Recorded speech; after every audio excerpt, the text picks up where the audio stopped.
11월의 첫 주일 우리 교회가 추수감사주일로 드리는 날입니다. 오늘은 다른 날보다 더 큰 감사의 조건들이 우리 안에 있는 것 같습니다. 잘 아시다시피 추수감사절은 신앙의 자유를 찾아서 갔던 사람들이 그 험한 파도를 싸워가며 오랜 시간 동안 아메리카 대륙을 향해서 나아갔고 그곳에 도착했고 그리고 그곳에서 첫 번째 수확을 하게 되는 날에 하나님을 향해서 감사를 올려드렸던 그러한 날에서 유래합니다. 이 사람들이 추수를 하나님 앞에 올려드리면서 감사했다고 하지만 사실은 우리의 개념으로 볼 때, 지금 현재 우리의 신앙으로 볼 때 우리라고 한다면 그때 그 상황에서 감사할 수 있었을까라고 할 만한 그러한 상황이었습니다. 왜냐하면 바다를 건너오는 동안에 많은 사람들이 죽었습니다. 도착해서 풍토병으로 많은 사람들이 죽었습니다. 그렇게 해서 첫 열매를 거두었는데 그 빈약한 땅에서 첫 열매를 거두었다고 한들 그것이 얼마나 그들 속에 풍성했겠습니까? 정말로 당장 한 끼를 채우기에 급급한 정도의 추수물을 그들은 거두었을 것입니다. 그럼에도 불구하고 그들은 하나님 앞에 진정한 감사를 올려드렸습니다. 무엇 때문일까요? 마음속으로부터 자유롭게 하나님을 찬양하고 하나님을 예배하기 원했던 그들의 소원이 이루어졌기 때문입니다. 그들이 감사했던 것은 마침내 이 땅에 우리가 살아남아서 하나님을 찬양할 수 있다고 하는, 하나님을 마음껏 예배할 수 있다고 하는 그 사실이 그들 속에 너무도 컸고 너무도 큰 감동이었기에 그들은 하나님 앞에 그러한 감사를 올려드렸던 것입니다. 이렇게 시작된 추수감사절에 대해서 이런저런 이야기들을 하기도 합니다.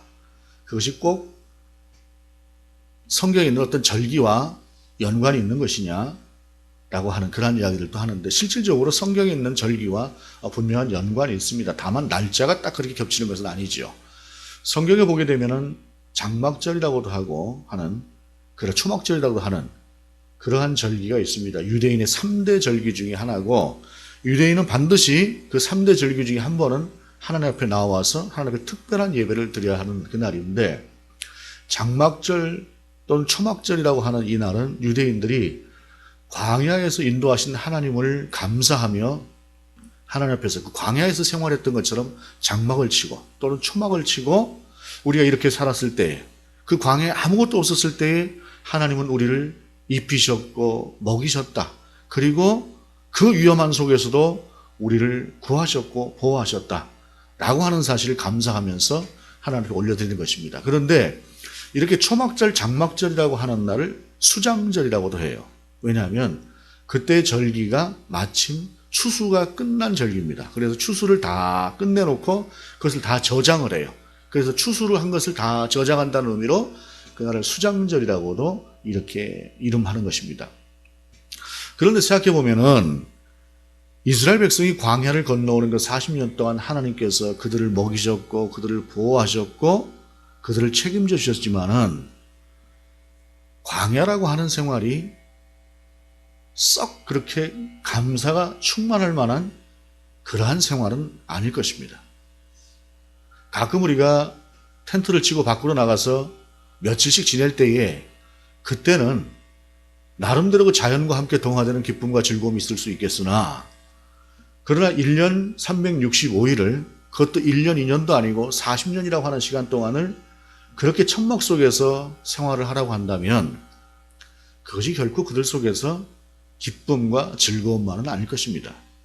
그럼에도 불구하고 이스라엘이 하나님 앞에서 그날을 즐거워하고 기뻐할 수 있었던 것은 죽을 수밖에 없었던, 바로의 노예로 살 수밖에 없었던 그러한 삶 속에서 우리 가운데 자유를 주셨다고 하는 우리가 자유인이 되었다라고 하는, 그리고 이제 우리가 하나님의 백성으로 살아갈 때에 과거에 우리가 일하는 것을 모두 다 주인을 위해서 바쳐야 됐지만 이제는 하나님께서 우리 가운데 주신 것들을 하나님께 드리고 나머지는 자유롭게 내가 사용할 수 있는 그러한 자유민이 되었다라고 하는 사실을 하나님 앞에서 감사하고 그것을 구원하신 하나님 앞에서 감사를 드렸던 날이 바로 초막절이고 장막절이고 수장절이라고 하는 각각 이름은 다르지만 같은 날인 그날의 의미였고 또한 추수감사의 의미가 그 안에 또한 포함이 되어 있다라고 하는 사실입니다. 우리도 지난 1년을 돌아볼 때에 우리의 1년이 뭐가 우리 손에서 그 기뻐하고 남을 만큼 충만하게 우리 손에 채워졌다라거나 우리의 통장이 뭐 배로 불어나고 몇 배로 불어나는 그러한 일이 있었다거나 그러한 경우는 없는 분들이 더 많지 않을까 생각이 됩니다. 어찌 보게 되면 하루하루가 참 칼끝에 서 있는 것 같고 참 어렵고 힘들고 한 그러한 삶을 살아내고 지금 이 자리에 와서 앉아 계신 분들도 없지 않을 것입니다. 그럼에도 불구하고 하나님은 우리를 지금까지 인도하셨습니다.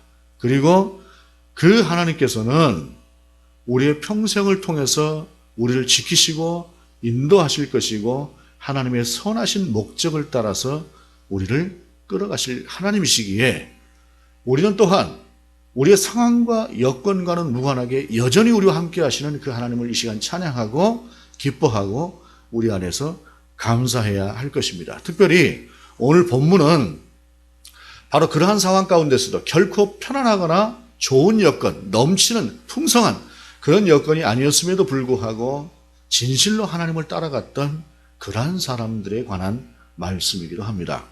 오늘 본문 1절은 바울과 실로아노와 디모데는 하나님 우리 아버지와 주 예수 그리스도 안에 있는 데살로니가인의 교회에 편지하노니 라고 말씀하고 있습니다. 데살로니가 교회의 교인들을 향해서 성도들을 향해서 바울과 실로아노와 디모데가 쓴 글이 바로 이 말씀이다 라는 것인데 실제로는 실로아노와 디모데는 그냥 바울 옆에 있었고 글은 바울이 썼던 것입니다만 문안은 그렇게 세 명의 이름으로 그들 가운데 문안을 했어요. 여기는 이유가 있습니다.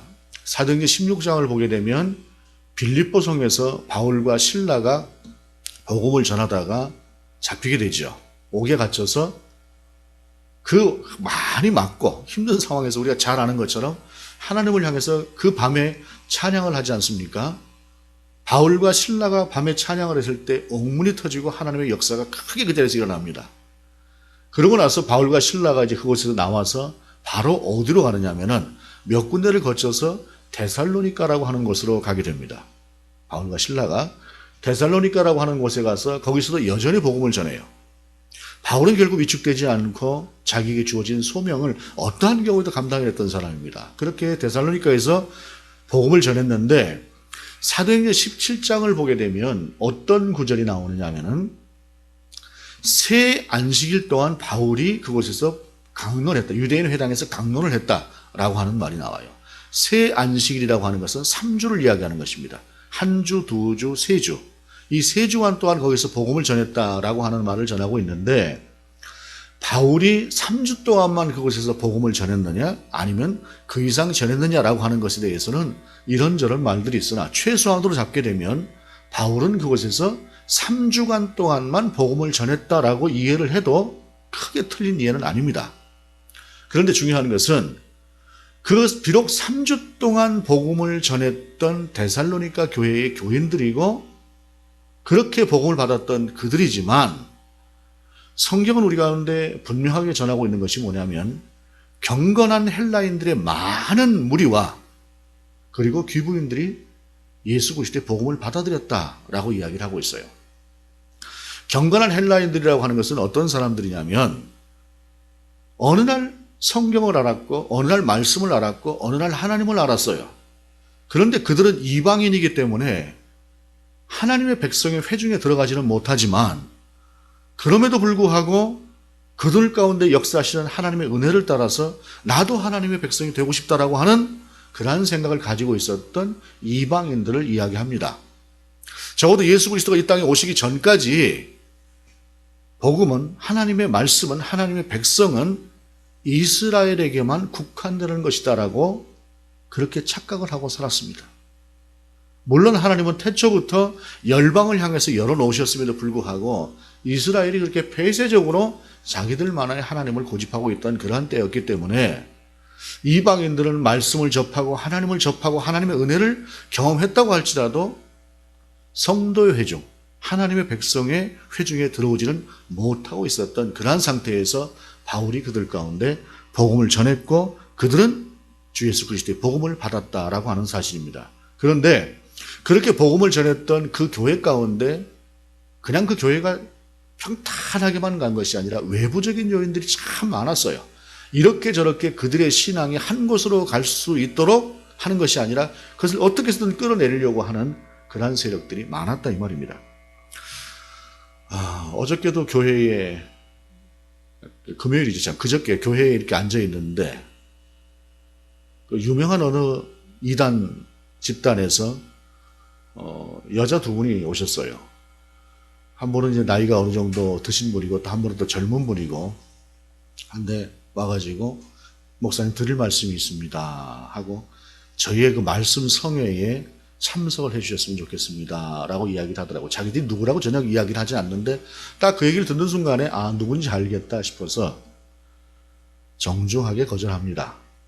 내가 할 말이 적지는 않으나 그러나 이것으로 끝내고 그냥 돌아가시기를 바랍니다. 그랬더니 저희도 할 말은 많은데 어쩌고 하기에 그냥 이렇게 정중하게 내보냈습니다. 생각 같아서는 좀 논쟁을 하고 좀 가르치고도 싶고 도대체 당신들이 알고 있는 것에 대해서 근데 이게 고쳐지는 게 아니에요. 왜냐하면 우리의 믿음이라고 하는 것이 어느 날 논리적으로 내가 설득돼서 믿게 되는 것이 아니라 하나님의 은혜로 믿게 되는 것처럼 신앙이라고 하는 것이 그런 것처럼 어찌됐든 또 데살로니가 교회의 교인들도 그러한 이단의 그리고 또 잘못된 신앙을 가졌던 사람들이 자꾸 옆에서 신앙생활을 잘하고 있는 데살로니가 교회의 교인들을 괴롭혔어요. 그래서 그들 중에서도 그래도 이 사람들은 바르게 신앙생활을 해나가고 있던 그러한 사람들인데 그들에게 본문은 2절에 이렇게 말씀하고 있습니다. 바울이 하나님 아버지와 주 예수 그리스도로부터 은혜와 평강이 너에게 있을지어다 라고 말씀하고 있어요. 여러분 아무것도 아닌 말씀 같지요. 그런데 이 말씀은 대단히 중요한 의미를 갖습니다. 그것은 무엇이냐면은 소위 경건한 헬라인이라고 하는 사람들, 하나님의 백성이 되고 싶으나 그 하나님의 백성으로 인정받지 못하고 있는 것 같은 그러한 삶 가운데 놓여져 있던 그들 가운데 하나님이 너희의 아버지다라고 하는 사실을 분명하게 선포해주고 있는 것입니다. 너희는 하나님의 백성이라고 하는 사실을 바울은 그들 가운데 명백하게 선포하고 있는 것입니다.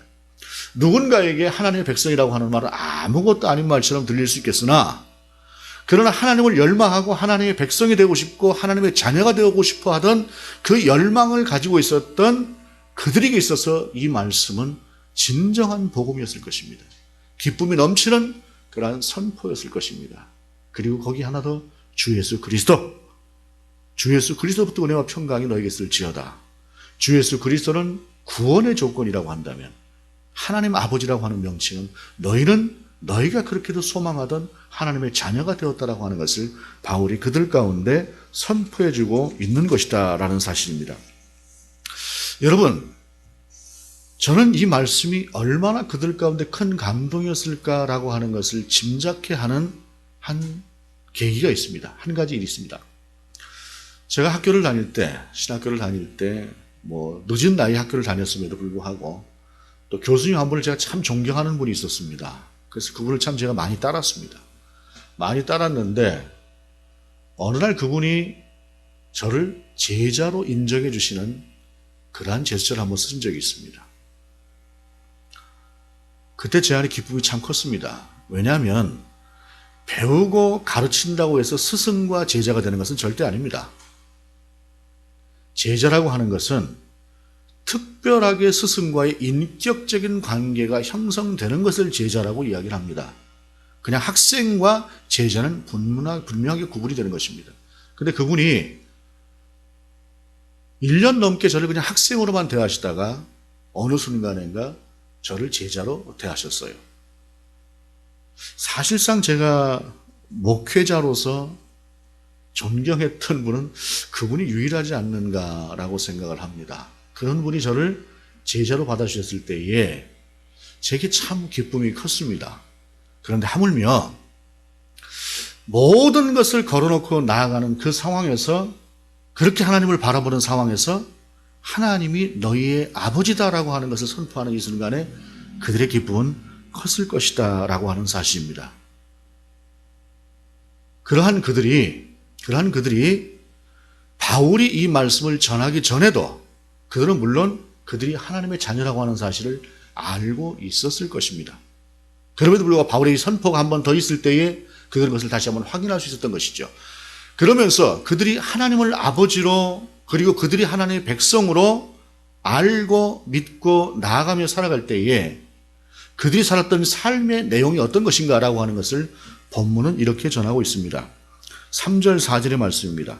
형제들아 우리가 너희를 위하여 항상 하나님께 감사할지니 이것이 당연함은 너희의 믿음이 더욱 자라고 너희가 다 각기 서로 사랑함이 풍성함이니 그러므로 너희가 견디고 있는 모든 박해와 환난 중에서 너희 인내와 믿음으로 말미암아 하나님의 여러 교회에서 우리가 친히 자랑하노라.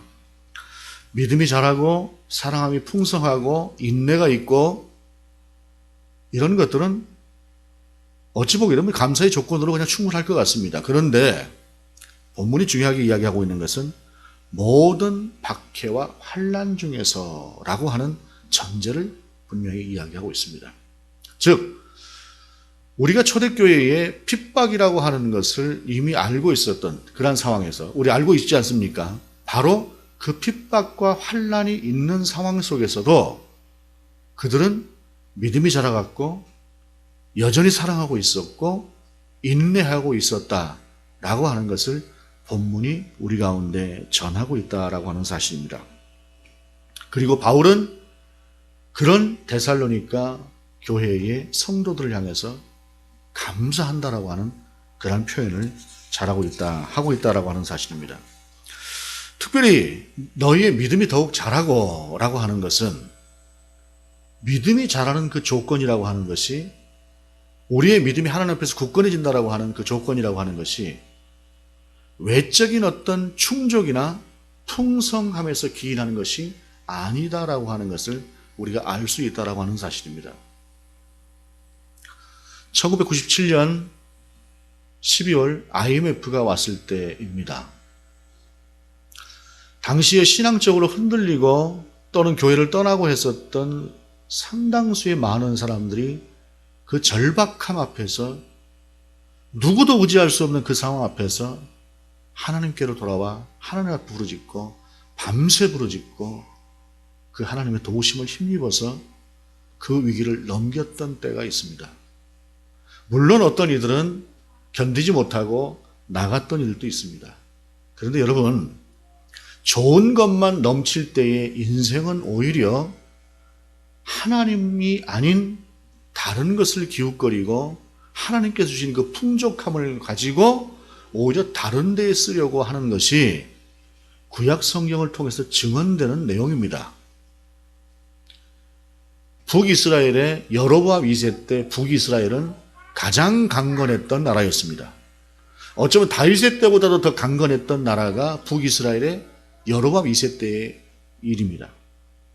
그런데 그때 북이스라엘은 타락했고 그때 그들은 하나님을 더욱더 떠나는 백성으로 살았습니다. 하나님께서 때로 우리 가운데 박해와 환난이나 또는 시험과 어려움을 주시는 이유는 분명합니다. 그것은 우리가 자녀이기 때문입니다.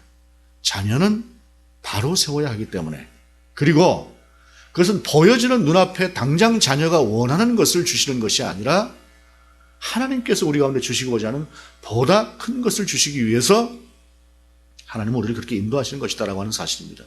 그리고 그 안에서 믿음이 자라나는 이들은 그렇게 우리를 인도하시는 하나님을 결단코 포기하지 않았고 그 하나님 앞에 그들은 서 있었기 때문에 그들은 그 속에서 믿음이 자랄 수 있었다는 사실입니다. 그렇다고 이 자라나는 믿음이라고 하는 것이 우리의 의지적인 결단으로만 자라는 것은 아닙니다. 우리의 손은 우리가 하나님을 붙잡고 있는 것이 아니라 하나님이 우리의 손을 붙잡고 있는 것이죠. 그래서 그 손을 붙잡힌 대로 우리가 따라가는 것, 이것이 바로 믿음입니다. 우리가 하나님의 손을 잡고 안 잡고 하는 것이 아니라 하나님께서 우리의 손을 붙들고 계시는 그 손을 우리가 뿌리치지 않고 그대로 따라가는 것, 그것이 믿음인데 그 상황을 통해서 데살로니가 교인들은 믿음이 장성한 분량으로 자라가고 있었다라고 하는 사실입니다. 그리고 성경은 그 데살로니가 교회의 성도들을 향해서 사랑이 풍성했다라고 전하고 있습니다.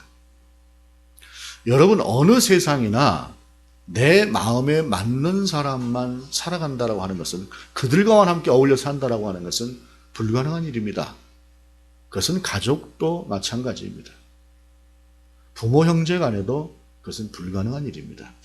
그런데 이들은 그 사랑함이 풍성했다라고 바울은 그들을 평가하고 있습니다. 그것은 무엇일까요? 믿음으로 말미암은 구체적인 실천이 그들 가운데 있었다라고 하는 사실입니다. 우리가 하나님을 지식으로 아는 거 대단히 중요합니다. 그래야 이단도 물리칠 수가 있고 제대로 하나님을 따라갈 수가 있습니다. 그러나 우리의 믿음이라고 하는 것이 우리의 삶을 통해서 드러나지 않는다고 한다면 그 믿음은 아주 초보적이거나 아주 연약하거나 어쩌면 소신에 가까운 믿음일 수 있습니다. 그리고 그 믿음이 구체적으로 우리 가운데 드러난다라고 하는 것은 그것은 사랑이라고 하는 사실입니다. 교회에서 보게 되면 가장 큰 병이 어떤 병이냐면 꼴 보기 싫은 병입니다. 누군가가 꼴 보기 싫어요. 그렇다고 뭐 그냥 아주 싫어할 만큼 정말로 명백한 어떤 이유가 있는 게 아니라 하는 게 매사에 꼴 보기 싫은 거예요. 이게 우리 교회 안에서 가장 심각한, 우리 교회가 아니라 정말입니다. 우리 교회가 아니라 다른 교회들 얘기 들어보면은 가장 심각한 병이 이 꼴 보기 싫은 병이에요. 그런데 이 꼴 보기 싫은 것이라고 하는 것이 사실은 여러분과 제 안에도 없겠습니까? 있지요. 다 좋겠습니까? 우리가 크게 숫자가 많지는 않으나, 그러나 우리 안에서도 보게 되면 꼭 쳐다만 봐도 웃음이 나고 쳐다만 봐도 마음이 편해지고 그런 사람만 있을까요? 못마땅한 것도 분명히 있을 것입니다. 그런데 믿음이라고 하는 것은 그것조차도 내려놓고 품을 수 있는 것, 이것이 믿음이고 그것이 사랑이다라고 하는 사실입니다. 데살로니가 교인들은 믿음으로 말미암아 그 사랑함이 풍성했다라고 하는 사실이에요. 그 다음에 데살로니가 교인들의 이 믿음을 보고 그 상황을 보고 바울이 특별하게 감사했던 것은 그들의 인내였습니다. 여기서 본문에서 사용하고 있는 이 인내라고 하는 이 말은 그냥 단순하게 참는 것을 이야기하는 것이 아닙니다. 참는 것을 잘하는 성격도 있습니다. 그런데 오늘 본문이 말씀하고 있는 이 참는, 인내라고 하는 것은 견딜 수가 없는 무게로 나를 누르고 있음에도 불구하고 그것을 견뎌내고 나아가는 믿음을 이야기하는 것입니다. 그것을 본문에서 말씀하시는 인내라고 하는 사실입니다. 그것이 어떻게 가능할까요? 그건 역시도 우리의 의지와 결단이 필요하나, 그러나 그것만으로 이루어지는 것은 아닙니다. 나와 함께 하시는 하나님, 나를 도우시는 하나님이 내 의지와 결단 가운데 함께 하시면서 나를 끌고 나를 이렇게 세우시고 하는 것들을 그때에 경험하게 되는 것이죠. 우리가 신앙적으로 풍성한 경험을 하고 하나님 앞에 세워줄 수 있다고 하는 것은 반드시 어떤 것들이 뒤따르게 되느냐면 하나님 앞에서 나를 드리는 순종과 결단의 자세, 그리고 오늘 본문이 말씀하시는 것처럼 여전히 하나님을 바라보는 그 믿음과 그 믿음을 사랑으로 실천하는 그 사랑과, 그리고 어떠한 상황 가운데서도 인내하고 하나님을 바라보는 그 인내, 그 순종의 모습을 통해서 하나님의 역사는 보다 우리 가운데 활발하고 강하게 일어나는 것이다 라고 하는 사실입니다. 이것이 신앙의 원리이기도 합니다. 그들은 그러한 믿음을 가지고 있었다라고 하는 사실입니다. 특별히 데살로니가 교회의 문제가 되었던 것들은 어떤 것들이냐면 주님의 재림에 관한 것들이었습니다. 종말론에 관한 것이었어요. 초대교회 성도들은 우리 주님이 금방 오실 것으로 생각을 했습니다. 내 생전에 오실 것이다 라고 주로 그렇게 생각을 하고 있었는데 어느 순간인가 보니까 같이 신앙생활을 하는 사람이 누가 돌아가시는 거예요. 주님이 오실 때 우리가 같이 공중에 들림을 받아야 되는데 이분이 먼저 돌아가셨네. 이거 어떻게, 그럼 저분은 어떻게 되나? 하는 그러한 얘기들 하는데 한쪽에서 저 사람은 예수님 오시기 전에 죽었으니까 예수님 오시는 날 예수님을 못 만나는 거지 라고 하는 아주 자기 마음대로의 어떤 해석을 해놓는 사람도 있고, 또 한편으로 재림이 1년 가고 10년 가고 20년 가다 보니까 재림은 끝난 거야. 이제 더 이상 오지 않아. 라고 주장하는 이들도 있고, 그런 쪽에서 정말로 하나님을 향해서 진실하게 나아가기를 소망하는데 자꾸 이런저런 얘기들이 주위에서 들어오는 거예요. 그것이 오히려 데살로니가 교회의 교인들에게는 힘든 면이었다고 하는 사실입니다. 그러면서 바울은 이렇게 이야기를 해요. 11절에 이러므로 우리도 항상 너희를 위하여 기도함은 우리 하나님이 너희를 그 부르심에 합당한 자로 여기시고 모든 선을 기뻐함과 믿음의 역사를 능력으로 이루게 하시고 라고 말씀하고 있습니다. 하나님께서 우리를 부르신 부르심의 이후에 합당한 삶을 너희가 살 수 있도록, 그리고 그 가운데 역사하시는 하나님의 능력으로 너희가 살 수 있도록 내가 기도하고 있다라고 하는 사실입니다.